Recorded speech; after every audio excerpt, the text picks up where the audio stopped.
खूबसूरती है हमारी बहुत ही प्रीति ध्यानी जी, जो एक बहुत ही सुपर और ब्लास्ट के साथ एंट्री कर रही हैं।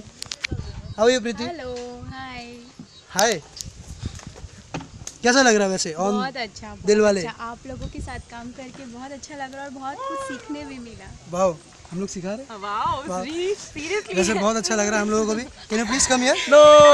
No way. बहुत मस्ती कर रहे हैं हम लोग। बहुत मस्ती कर रहे हैं, बहुत अच्छा लग रहा है। और हमारे सेट पे एक छोटी सी बच्ची भी आई है, मैं आपको मिलवाती हूँ उससे। ये करो।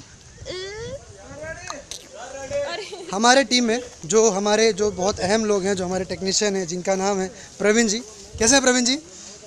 How are you feeling with shooting on this set with Dilwale with me? ये क्या है? ये हो रहा है, ये कुछ हो रहा है। देखिए सर, कैसा लग रहा है? वैसे इतना फुटेज सर, मुझे एक बात बताइए, रितेश जी हो तो बाद में, पहले एक बात बताइए सर, ये